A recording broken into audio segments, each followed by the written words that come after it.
Alors, dites-moi franchement comment ça va? J'espère que vous tenez le coup parce que là, on démarre fort. L'Algérie vient sans sourciller de tourner le dos à l'un des plus grands rendez-vous énergétiques internationaux organisés en Russie.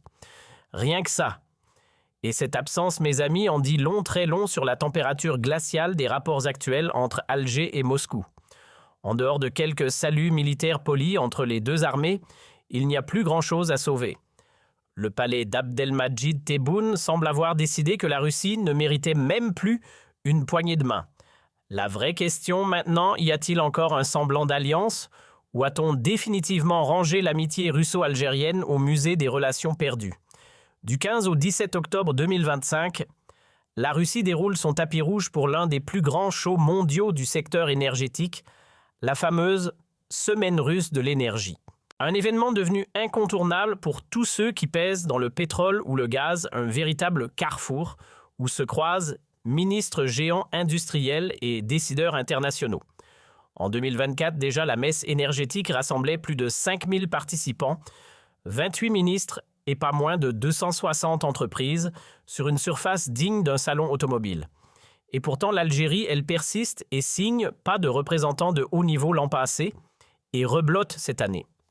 Une chaise vide qui, elle, commence sérieusement à faire tâche. Ce n'est pourtant pas faute d'avoir été invité avec tous les honneurs. Les Russes, très courtoisement, ont pris soin d'envoyer une invitation en bonne et due forme à 3 figures clés de l'énergie algérienne, le PDG de Sonatrach, Rachid Hachichi, le ministre des Hydrocarbures et des Mines, Mohamed Arkab, et même le conseiller spécial d'Amin Mazi, l'homme de l'ombre à la présidence pour tout ce qui touche à l'énergie. Des invitations envoyées, paraît-il, dès le mois de juillet via l'ambassade d'Algérie à Moscou, qui n'a cessé depuis de vanter l'événement. Bref, tous les voyants étaient au vert pour une présence remarquée. Sauf que personne n'a daigné bouger le petit doigt. Mais voilà le coup de théâtre, malgré les invitations officielles, aucun des 3 hauts responsables algériens n'a mis un pied à Moscou. Pourquoi? Parce que la présidence n'a donné son feu vert à personne. Pas un mot d'ordre, pas un ordre de mission, rien. Que ce soit le patron de Sonatrach, le ministre des Hydrocarbures, ou le conseiller du président pour l'énergie, tous sont restés cloués au sol. Sans l'approbation du grand chef Abdelmadjid Tebboune, impossible de bouger. Résultat, silence radio. La Russie attendait l'Algérie briller par son absence. Et cette année encore, le décor est planté. 84 pays et territoires représentés, plus de 5000 participants au compteur. Et devinez quoi? Tous les grands noms de la planète, du genre ceux qui comptent vraiment, ont répondu présent. Pas avec des stagiaires, non, mais avec du lourd ministre, vice-premier ministre, figure d'État de premier plan. Parce que ce forum, qu'on le veuille ou non, c'est le rendez-vous qu'on ne rate pas. À moins, bien sûr, de vouloir se faire remarquer pour son absence. Pourquoi est-ce que ce genre d'événement est immanquable? Simple, c'est là que les pays viennent pitcher leurs projets énergétiques, comme on vendrait des start-up, séduire les investisseurs avec des sourires bien rodés, décrocher des deals en or et se faire une place à la table des géants du pétrole et du gaz. C'est du concret, du sérieux, du lourd. Et quand on sait que la Russie figure dans le top 5 mondial à la fois pour le pétrole et pour le gaz, autant dire que louper cette messe internationale, c'est comme rater l'appel d'un milliardaire qui veut investir chez vous. Faut le faire. Il suffit de jeter un œil à la liste des participants pour comprendre le message. Même le Soudan, en pleine guerre civile, a trouvé le moyen d'envoyer ses ministres. Le Vietnam présent, l'Arabie saoudite évidemment. En fait, tous les pays qui pèsent dans le pétrole ou le gaz ont fait leurs valises et dépêché leurs grosses pointures. Pourquoi cet empressement? Parce que ce forum, c'est la caverne d'Ali Baba des investisseurs russes, chinois et autres poids, lourds économiques alliés de Moscou et de Pékin. C'est le terrain de chasse rêvé pour qui veut capter du capital, signer des contrats et placer son pays sur la carte mondiale de l'énergie. Pendant que la Chine aligne les milliards dans le pétrole et le gaz en envoyant au front des mastodontes comme PetroChina, Sinopec ou CNPC pour rivaliser avec les géants mondiaux, les Russes, eux, ne sont pas en reste Lukoil, Rosneft, Gazprom, autant de noms qui font trembler les marchés et cherchent à étendre leur empire aux 4 coins du globe. Et nous, dans tout ça, on déroule le tapis rouge à des sociétés sorties de nulle part, des boîtes saoudiennes ou omanaises, Sans pédigré, sans coffre-fort, sans palmarès, ni la moindre crédibilité technique. Mais qu'à cela ne tienne, on leur offre nos gisements sur un plateau. Pour 20 ou 30 ans, royal, au lieu de se donner la peine d'aller chercher des investisseurs solides, reconnus capables de signer des deals internationaux dans des forums de haut niveau, en tenant des conférences ou en exposant sur des stands bien visibles, l'Algérie, elle se contente du minimum syndical. Oui, peut-être un petit stand quelque part dans un coin discret. Et côté délégation, probablement des fonctionnaires de 3e zone envoyés histoire de dire on était là. Résultat, une représentation qui ne reflète ni le poids réel de l'Algérie, ni son potentiel, ni sa dignité. Pire encore, c'est la 2e année d'affilée que Moscou tend la main et qu'Alger regarde ailleurs. Pour un partenaire comme la Russie, ça frôle l'humiliation diplomatique. Alors oui, c'est bien la fameuse semaine russe de l'énergie. Et savez-vous qui représente fièrement l'Algérie là-bas? Accrochez-vous, un seul homme, Mohamed Hamel. Mais attention, ne vous emballez pas trop vite, même s'il est algérien, il n'est pas là au nom de l'État algérien. Non, lui, c'est le secrétaire général du GECF, le Forum des pays exportateurs de gaz. En clair, il est là pour la planète gaz, pas pour Alger. Et pourtant, il animera une conférence aux côtés de grosses pointures, comme le ministre saoudien de l'énergie Abdulaziz bin Salman, ou encore le ministre turc de l'énergie. Bref, tout le monde est représenté, sauf l'Algérie. La Turquie, elle n'a pas fait les choses à moitié. Ministre de l'énergie envoyé sur place accompagné du Premier ministre en personne. Du côté de la Biélorussie aussi, on a sorti le tapis rouge. Même chose pour la Sierra Leone, le Soudan, le Vietnam, ou encore la Hongrie qui a carrément dépêché son ministre des Affaires étrangères. Bref, les pays qui se respectent ont répondu à l'appel avec du lourd ministre chef de gouvernement haut dirigeant. Même la Corée du Nord, oui, vous avez bien entendu, a envoyé une délégation sérieuse. Et tout ce beau monde va croiser les géants de l'industrie dans des stands luxueux côté chinois et russe. Que ça plaise ou non, ce sont eux aujourd'hui qui ont les poches pleines et qui décident où ira l'argent. Sanctions internationales ou pas, la Russie n'a jamais manqué d'imagination pour contourner les blocages. Il existe encore des circuits financiers alternatifs, des astuces juridiques, des arrangements discrets. Bref, de quoi permettre à des pays comme l'Algérie de profiter de l'expertise et des moyens colossaux des géants russes ou chinois. Mais non, cette opportunité, on l'a snobée. Pourquoi? Parce que le président Tebboune boude Moscou. Et la raison édifiante, la Russie refuse de lâcher les militaires maliens, ceux qui se battent au nord du Mali contre des groupes qualifiés de terroristes par Bamako, mais que notre gouvernement lui préfère voir comme des partenaires politiques légitimes, parce que vous comprenez, il faut bien imposer notre version de la paix, même si ça coûte une alliance stratégique. Alors résumons, à cause d'un désaccord sur le Mali, on entre en froid avec la Russie. Oui, la Russie. Une puissance nucléaire, un allié historique, un acteur géopolitique majeur. Et nous, qu'est-ce qu'on fait? On tourne le dos, on boycotte les grands forums, on saborde nos propres intérêts économiques. Tout ça pourquoi? Parce que notre président n'a pas digéré que Moscou continue de soutenir les militaires maliens. Voilà le niveau de maturité stratégique auquel on est arrivé. L'Algérie version 2025 fâchée avec ses amis parce qu'ils ne font pas exactement ce qu'elle veut. Comme un ado vexé, on ne va pas se mentir, à ce rythme, c'est tout bonnement l'intérêt national qu'on est en train de sacrifier. Pas besoin de chercher bien loin un ennemi de l'Algérie, ni le Maroc, ni Israël, ni le Qatar, n'y sont pour grand-chose. Non, le vrai saboteur, il est à domicile. Comment peut-on oser boycotter un partenaire aussi stratégique, aussi historique que la Russie? Tu peux avoir des désaccords sur le dossier malien, très bien, mais tu ne mélanges pas tout. On ne met pas en péril des décennies de coopération énergétique et économique pour un simple caprice diplomatique. Ce genre d'attitude, c'est du suicide géopolitique en direct, pendant que la Russie tisse des partenariats économiques solides avec des géants comme l'Égypte, les Émirats ou l'Arabie saoudite. Nous, de notre côté, on se contente du rôle de client fidèle pour les armes. Oui, on achète leurs missiles, leurs tanks, leurs avions.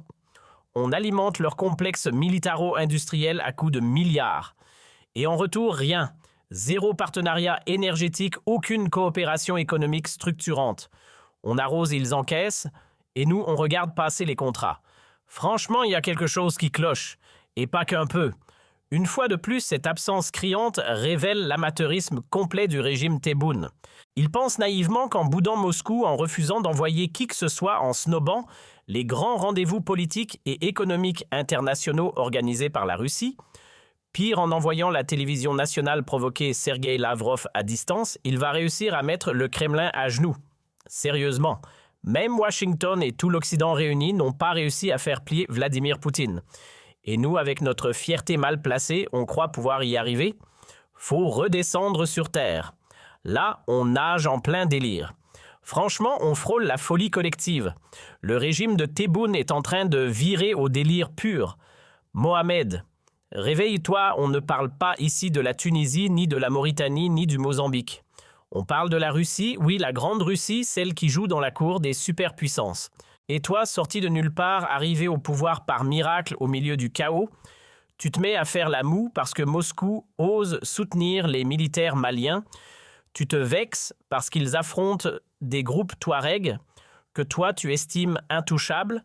Mais dans quelle dimension parallèle fonctionne cette diplomatie ? La Russie, elle joue ses cartes en connaissance de cause. Si elle appuie les militaires maliens, c'est qu'elle a ses raisons, qu'elle assume et surtout qu'elle maîtrise la partie. D'ailleurs, ses services de renseignement coopèrent sans accroc avec ceux de l'Algérie jusqu'ici, tout allait bien.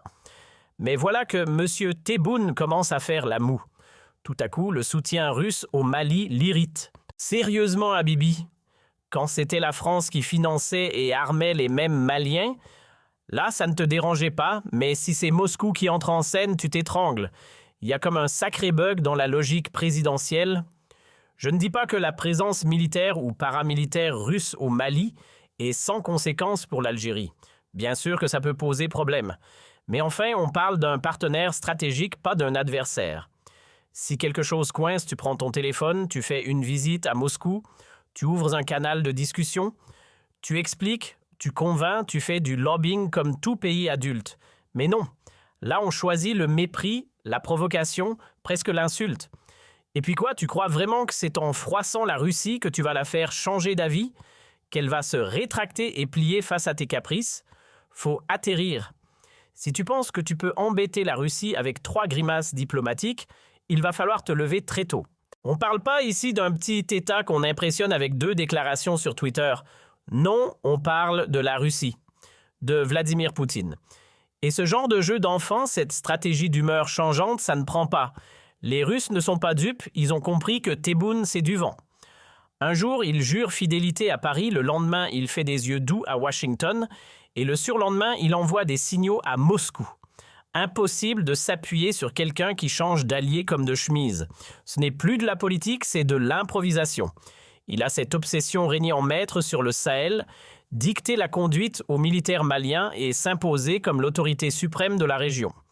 Mais pour dominer la savane, il faut être un lion, pas un clown.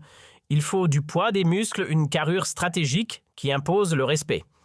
Et là, désolé, mais si tu débarques en gesticulant comme un singe qui cherche à diriger les fauves, tu vas juste faire marrer la galerie. Tu veux commander, mais tu ressembles à une caricature de leader. Et dans la jungle géopolitique, le ridicule ne fait jamais loi. Si l'Algérie rêve un jour de devenir cette grande puissance régionale capable de barrer la route aux géants du monde, alors il va falloir autre chose que des discours martiaux et des parades militaires. Il faut du carburant économique, une diplomatie affûtée, une influence réelle. Il faut que les pays voisins regardent vers Alger non pas par obligation, mais par conviction, qu'ils s'alignent, qu'ils consultent, qu'ils fassent confiance. Et pour ça, il ne suffit pas d'avoir l'uniforme. Il faut aussi le cerveau et le portefeuille. Regarde un peu le tableau, le Mali te crache dessus matin et soir à l'ONU. Les 3 pays du Sahel ont rappelé leurs ambassadeurs rupture nette. Avec le Maroc, c'est la guerre froide version volcan actif. Ton seul allié, c'est la Tunisie. Adorable certes, mais totalement fauchée et dépendante de toi pour respirer. Et la Libye, la moitié du pays ne peut même pas te voir en peinture. Quant aux Émirats, les ponts sont coupés. À force de te fâcher avec tout le monde, tu finis par te retrouver dans une salle où il ne reste que toi et ton écho. Sérieusement, comment veux-tu être pris au sérieux quand tu te fâches avec la moitié de la planète? Le respect, ça se gagne, ça ne s'exige pas. Et là, on récolte quoi? Du mépris. À ce stade, quelqu'un devrait avoir le courage d'aller voir Tebboune en face et lui dire « Monsieur le Président, il est temps d'arrêter les caprices. On ne fait pas de diplomatie en accumulant les ennemis et en larguant les partenaires.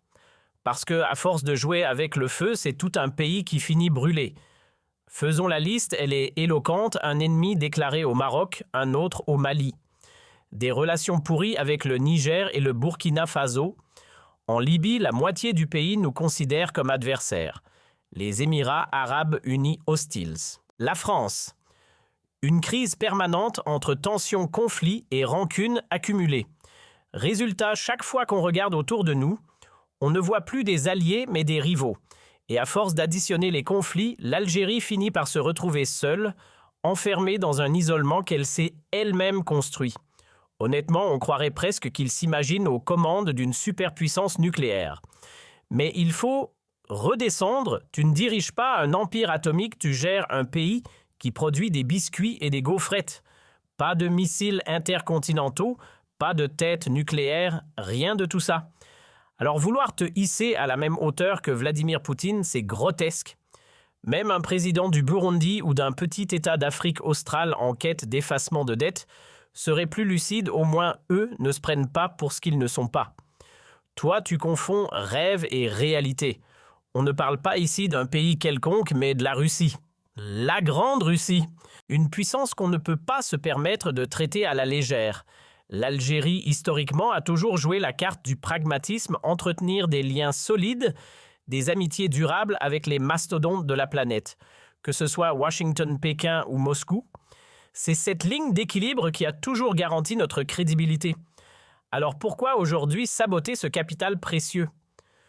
Aujourd'hui, le bilan est clair, Tebboune n'a réussi à bâtir de vraies relations solides avec personne.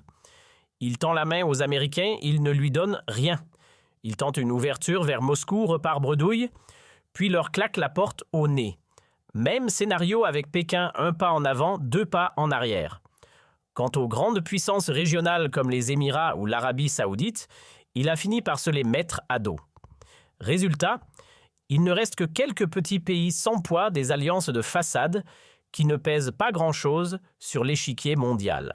Soyons clairs, qui sont vraiment les amis de Tebboune, le Sahara occidental, un État fantôme qui n'existe pas et n'existera probablement jamais. La Mauritanie. De temps à autre, elle lui décroche un sourire, lui adresse quelques paroles aimables, histoire de lui donner l'illusion d'exister. Et du côté de Tripoli, les dirigeants libyens qui ne contrôlent même pas la moitié de leur pays n'entretiennent un lien avec Alger que par nécessité vitale sans le gaz et l'électricité algérien, ils s'éteignent. Voilà son cercle de relations. Ça fait rêver, non? En réalité, ceux qui frappent à notre porte, ce sont surtout des voisins en détresse. Tripoli a besoin du gaz et du pétrole algérien, et même de l'armée pour sécuriser son territoire. À côté de ça, on grappille parfois un peu de reconnaissance de la part du Tchad, du Mozambique ou du Burundi. Avec tout le respect que j'ai pour ces nations, il faut être honnête, elles n'ont ni influence internationale, ni poids stratégique, ni puissance économique. Ce sont des pays fragiles, et c'est avec eux seulement que Tebboune réussit à maintenir des alliances. Soyons clairs, ces petits États n'ont aucune influence, et ce sont eux qui mendient l'appui de l'Algérie pour grappiller un peu d'aide. Voilà toute la stratégie de Tebboune.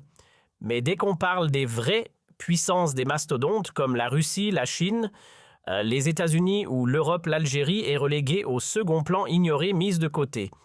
Et pourtant, c'est précisément de ces relations solides que dépendent l'avenir, la stabilité, la sécurité et même le développement du pays. Franchement, parler de la Slovénie, du Burundi, du Tchad ou même du Sahara occidental comme si c'était des partenaires stratégiques, c'est une farce totale. À un moment, il faut avoir le courage de regarder les choses en face. Cette gestion du pays vire au ridicule. On est littéralement en train de torpiller les intérêts vitaux de la nation et tout le monde le voit sauf ceux qui s'accrochent à ce théâtre absurde. Plutôt que de céder un gisement stratégique à une pseudo-entreprise saoudienne planquée sur un registre poussiéreux à Amsterdam, il aurait fallu faire preuve d'un minimum de clairvoyance. La logique aurait été d'aller à la semaine russe de l'énergie d'y mettre ce trésor en vitrine, de le présenter dignement. Convaincre les Chinois, séduire les Russes, attirer d'autres partenaires solides, voilà ce qu'aurait fait un vrai État stratège. Avec un ministre de l'énergie sur place épaulé par le PDG de Sonatrach, l'Algérie aurait eu une image forte respectée au lieu de brader son avenir dans l'ombre. Ce qu'il fallait, c'était attirer de vrais investisseurs, des partenaires solides venus de l'Est, capables de lancer des projets concrets et durables. Mais non, nous, on préfère se tirer une balle dans le pied. On boycotte carrément les événements majeurs organisés par Moscou. Et pourquoi donc simple? Parce que les Russes, eux, ont eu l'audace de soutenir les Maliens. Voilà la logique absurde qui guide nos choix diplomatiques. En clair, c'est toujours le même scénario ridicule, ce qu'on applique au Maroc, on le copie-coller avec le Mali. Si un pays affiche son soutien à Rabat, l'Algérie se ferme aussitôt, coupe les ponts et lui tourne le dos. Et maintenant, rebelote quiconque ose rester aux côtés de Bamako, quiconque maintient son appui au Mali se retrouve directement sur notre liste noire. Résultat, on boycotte leurs rencontres, on snobe leurs événements, bref, on les efface de notre carnet diplomatique, comme si ça allait changer la donne. Alors soyons clairs, si on se met à boycotter tous ceux qui ne marchent pas dans notre sens, il ne restera autour de nous qu'une poignée de nations, parmi les plus démunies et les plus marginalisées de la planète. Et c'est exactement le plan de Tebboune et de sa clique, une stratégie qui ne mène nulle part sauf à l'isolement total. Honnêtement, c'est effrayant de voir à quel point la politique étrangère, la diplomatie économique et même la défense de nos intérêts géopolitiques sont aujourd'hui gérés de façon catastrophique. Que dire de plus? Il ne nous reste qu'à prier pour que Dieu protège encore l'Algérie et sauve son avenir, car soyons honnêtes, la situation est devenue alarmante, presque insoutenable.